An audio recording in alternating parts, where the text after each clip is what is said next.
예, 안녕하십니까.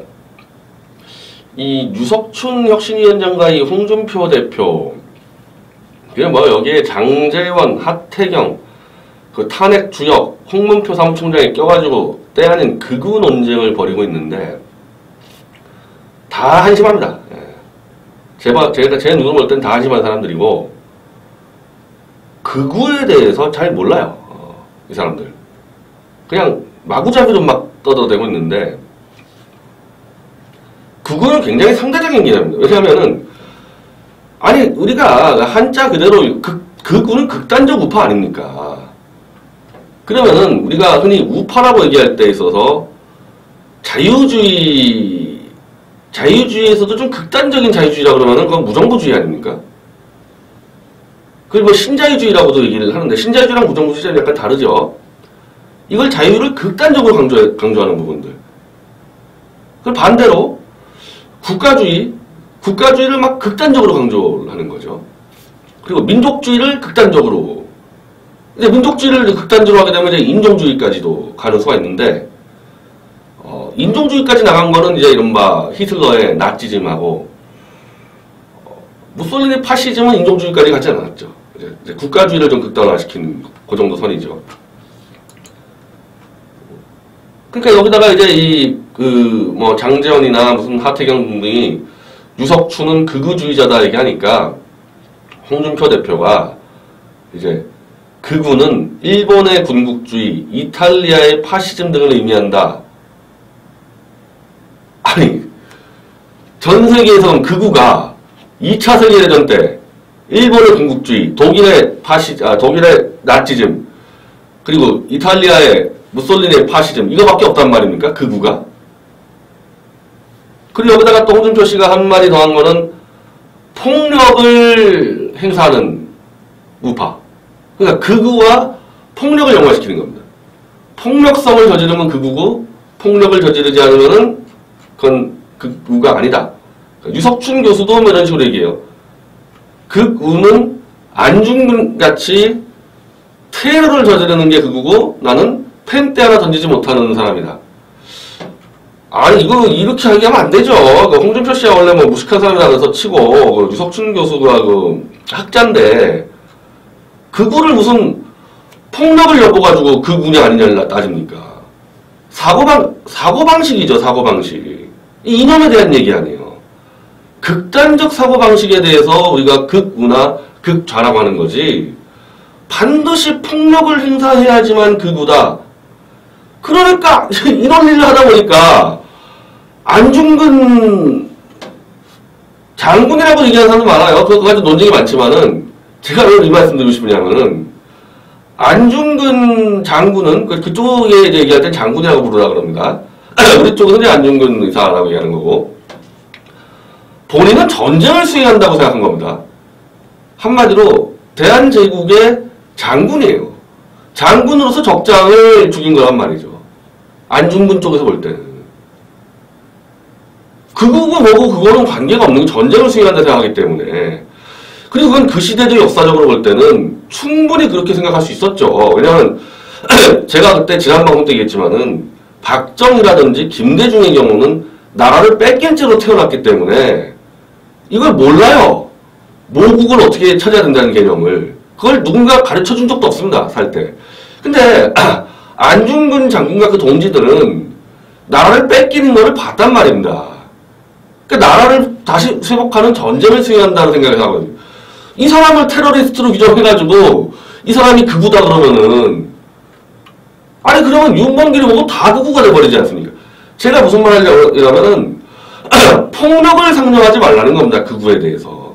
그건 하나의 극단적 사고가 행동으로 나타난 하나의 수단일 뿐이지 사고 방식 자체가 하나를 극단적 잣대만으로 모든 세상을 재단한다. 그게 극우고 극좌예요.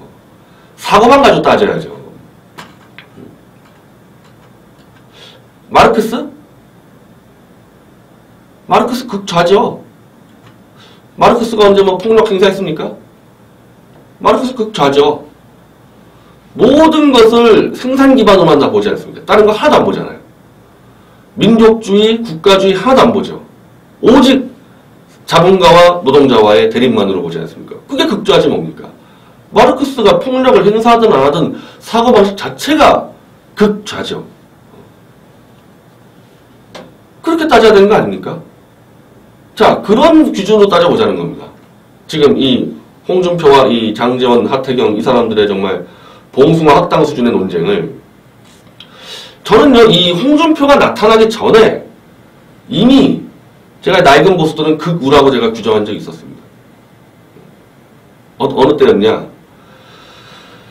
전경련에 줄 서가지고 모든 이 국민들이 상식적으로 알고 있는 기준들을 다 무시해버려요. 오직 판단은 전경련의 지령에 따라서 움직입니다. 전경련이 던져준 그 기준만 가지고 따라가는 거예요. 그 이외에 다른 보편 타당한 상식적 기준은 다 관심 없습니다. 돈이 안 들어오니까. 그게 극단적으로 나타났던 상태가 바로 전희경 논문 표절 때였습니다. 전희경 논문 표절에 대해서 유석춘까지 포함해서 그 수많은 대한민국에 있던 이 보수학자라는 사람들 다 어떻게 했습니까? 우리 편끼리 왜 그러냐? 덮고 가자. 다 그렇게 나온 거 아닙니까? 논문 표절이라는 정확한 판단 기준이 있는 것을 하나의 진영 논리로. 그러니까 그때 나왔던 논리가 전희경은 전교조와 싸우고 있으니까 표절을 해도 우리가 봐줘야 된다. 자, 이런 사고방식이 극단적 사고방식입니다. 그게 오른쪽으로 갔다 그러면은 그건 극우인 거예요, 그게. 저는 그때 굉장히 위험하다고 봤거든요. 이렇게 되면요, 이게 조금씩 더 이 예외가 인정되는 겁니다. 그러니까 표절은 분명히 잘못된 건데 잘못한 걸 덮어버린다. 우리 패거리에 이득이 되는 경우에는 이게 나중에 막 나가는 수가 있다고 제가 경고를 했는데 그게 어디까지 막 나가게 됐느냐 결국에는 탄핵에 대해서 그렇게 태극기 들고 탄핵 진실을 캐겠어 해가지고 후원금 걷고 그 했던 자들이 박근혜 대통령을 모욕하고 조롱하고 탄핵당해도 싸다고 했던 홍준표에 지금 쫙 줄 서 있는 거 아닙니까? 대선 뒤에는 아예 박근혜는 빨리 재판 끝내라. 너 때문에 보수 다 죽는다. 이렇게 떠드는 홍준표에 줄 쓸 수 있었던 그 사고방식의 근저가 뭐냐? 홍준표는 우파니까. 그게 정규재 씨가 처음 폈던 논리죠. 홍준표는 전교조하고 싸우고 민노총하고 싸우는 우파니까 심지어 탄핵을 찬성해도 우리 편이다. 그래서 정규재 씨는 김무성하고도 손잡아야 된다고까지 주장을 하게 되는 겁니다. 자, 탄핵을 반대하고 찬성하는 것은 우파입니까? 좌파입니까? 우리가 탄핵을 반대하는 게 우파적 시각이에요? 좌파적 시각이에요? 최소한 저는 관계없습니다. 저는 태블릿 PC 조작 그거를 잡으면서 탄핵 반대로 왔기 때문에 태블릿 PC는 무슨 뭐 좌파로 조작하고 우파로 조작하고 그런 게 아니잖아요. 그건 그냥 조작이지. 논문 표절이 그냥 표절이듯이 PC 조작은 그냥 조작인 겁니다. 그러면 그에 기반해서 온 것들이 다 지금 증거가 지금 다 조작되고 있는데 다 이상하잖아요. 증거가 지금 박 대통령 탄핵했던 증거가. 이거는 좌우 관계가 없어요. 사실을 중심으로 놓는 판단 과정입니다. 그걸 꼭 그걸 이념이다 그런다면은 글쎄요, 그걸 뭐 사실주의적, 뭐 과학주의적 사고라 그래야 되나요? 하여튼 그런 부분이지 이거 좌우 개념은 아니지 않습니까? 여기서 대해서 홍준표에 줄 서는 게 보수에 더 유리하다. 박근혜 대통령 탄핵을 밝히는 게 보수에 유리하다. 이건 2차에 대한 생각이고 1차는 저건 잘못됐으니까 저건 끝까지 가서 진실을 밝혀서 바로 잡아야 되겠다. 이 사고를 먼저 해줘야 되거든요. 그런데 지금 정규재라든지 유석춘 교수의 사고는 그게 아니라 탄핵 진실 관심 없는 겁니다. 일단 우리 편 보수. 박 대통령은 보수에 도움이 더 안 된다. 제껴. 홍준표는 어쨌든 입이라도 보수로 나불 우리 편. 탄핵을 덮고 가든 말든 상관없다. 중요한 사실관계는 다 덮는 겁니다. 이게 그냥 나온 게 아니에요. 이게 지금 그냥 나온 게 아니고 이상하죠? 전희경 논문 표절 때 보수에서 그래도 좀 바른 말을 해왔던 사람이 바로 정미용, 백모, 최대직 정도. 요 정도입니다. 이상하게 이 사람들만 현재 홍준표에 노골적으로 줄 서진 않고 있어요. 그리고 여전히 탄핵 진실을 밝혀야 된다고 지금 요즘 백모 같은 경우는 아직 대놓고 얘기하고 있고, 최대집은 좀 오해를 받을 경우도 있는데 제가 알기로는 홍준표에 전혀 줄 서지 않고 있고요. 그리고 그 단체 내에서 가장 강력하게 탄핵 박 대통령 무대 석방을 주장하고 있습니다. 연결되는 거죠. 전희경이 전교조와 싸우나 마나 그 관계없이 표절은 표절대로 보자고 주장했던 사람이 끝까지 탄핵 진실 가지고 싸우고 있는 겁니다. 극단적 사고를 하지 않는 거예요. 이념적 극단적 사고를 하지 않는 거고, 일단 앞에 있는 보편타당한 가치를 찾고 있는 겁니다. 생각보다요, 이게 어떻게 보면 보수지적 사고일 수가 있어요. 좌우 갈라지지 않고 공통적으로 상식적 판단 내릴 수 있는 것들이 정말 수두룩합니다. 그런 게 훨씬 많아요. 훨씬 많고, 오히려 이념적 잣대로 판단을 해야 될 것들은 별로 많지가 않습니다. 그러니까 일단 기본을 지켜야 되는 거예요. 90%의 기본을 지켜나가면서 10%의 이념적 잣대 가지고 방향을 끌어나가는 거거든요. 자, 이거 보세요. 탁현민이 지금 탁현민 구명하냐고 난리인데, 탁현민이 외국인 노동자의 인권을 정말 보호했다, 지금 튀어나오고 있잖아요. 저 문재인 측근들. 그게 탁현민이가 자기 책에 쓴 성매매 찬양과 무슨 관계가 있습니까? 아니, 성매매 찬양한 거랑 탁현민이 외국인 노동자 인권을 보호한 거랑 무슨 관계가 있는데 그 두 개 같이 묶여버립니까? 그 얘기 아니에요. 쉽게 얘기하면은 문재인 정권의 좌편향 정책을 하는데 마케팅, 홍보, 쉽게 얘기하면은 국민들을 속이는 쇼에 재능이 있으니까 얘가 무슨 짓거리를 했든지 우리 편이니까 덮고 가자라는 사고 아닙니까? 이게 극좌죠. 이런 게 극좌인 거예요. 우리 페이스북에 이 김성애 씨라고 옛날에 뉴라이트 운동하고 지금 다문화 운동하시는 분인데, 저는 이 부분에 대해서 그걸 하나 존경하는 게, 좌우 떠나서 인간으로 태어났으면은 당연히 지켜야 할 윤리와 금도가 있는 겁니다. 특히 공적 명령에서. 그거를 다 안 지키는데 얘는 안 지켜도 우파니까 우리가 봐줘야 된다. 좌파니까 봐줘야 된다. 이게 극좌 극우예요. 이게 극좌 극우입니다. 여기서 좀 나가면 이제 그렇게 되는 거죠. 여기서 좀 나가면은, 제가 폭력은 전제 조건이 아니라는 게, 여기서 좀 나가면은 이제 이렇게 되는 거죠. 길 가다가 그 좌익들 봤어. 그냥 냅다 패. 좌익들 눈에 띄었다고. 그랬을 때 이거를 우리가 폭력을 저질렀으니까 이 친구는 잘못했다고 얘기할까요? 지금 사고방식으로는? 아니죠. 우리 편이니까 또 봐줘. 이럴 거 아닙니까? 핵심은 그거예요. 극좌나 극으로 안 가려면요, 핵심은 우리 편 논리를 깨야 되는 겁니다. 상대편이 한 거는 막 높여. 우리 편이 한 거는 막 감싸. 그게 극단적 사고입니다. 그게 우로 가면 극우고 그게 좌로 가면 극좌입니다. 그리고 그런 경우는 어떤 경우든 범국민적 지지는 못 받게 돼 있다는 거죠. 이런 식으로 하기 시작하면. 저는 이미 이래서 낡은 보수는 국민적 지지를 포기했다.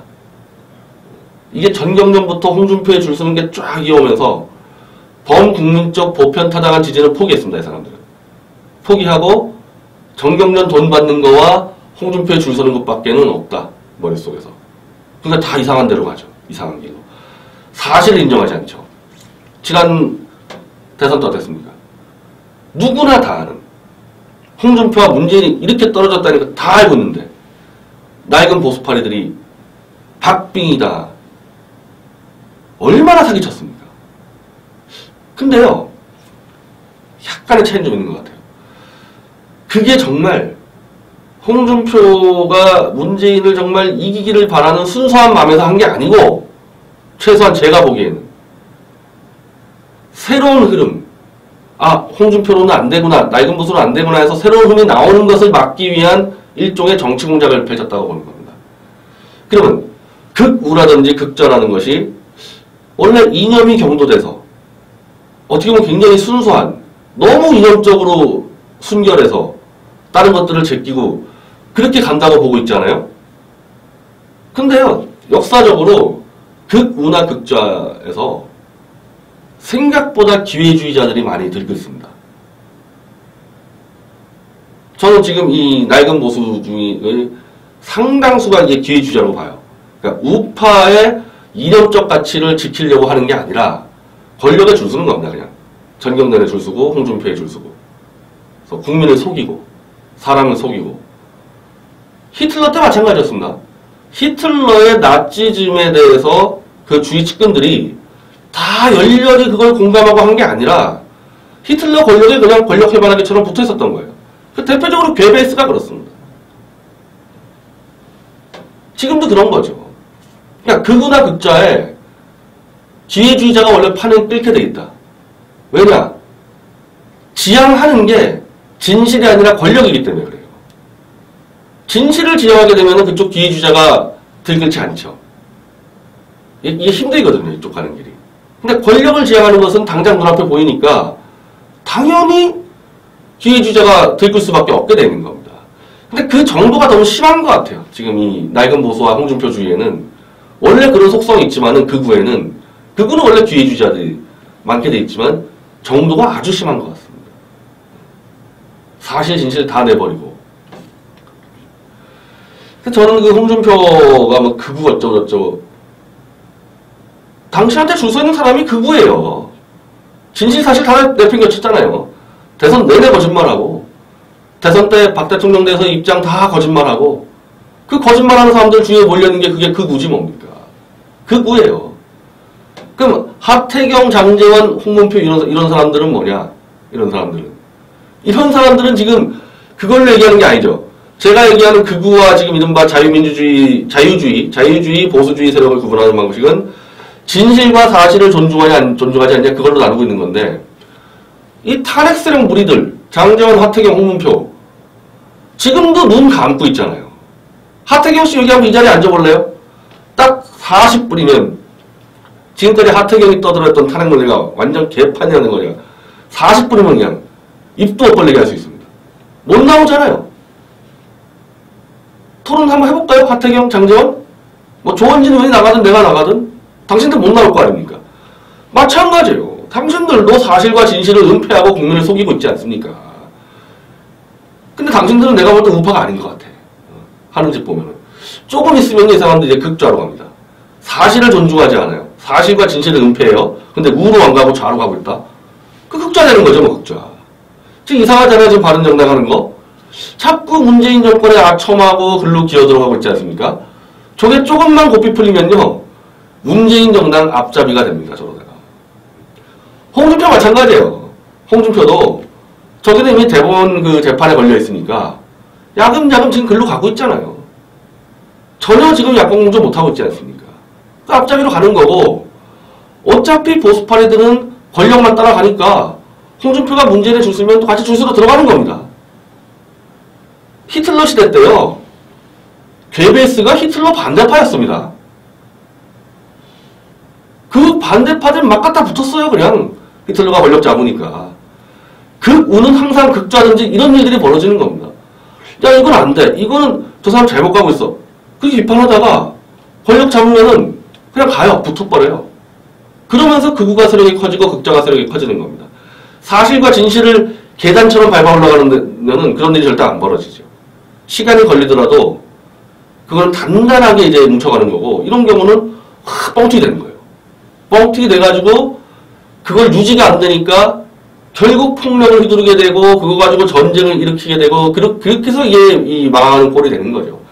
근데 뭐 저는 제가 볼 때 뭐 현재 상황에서 극좌가 이렇게 뻥튀기 될 가능성은 없지만은 이 극우 세력이 뭐 뻥튀기 될 가능성은 없어 보입니다. 그 정도의 지금 에너지도 없어요, 이 상태에서는.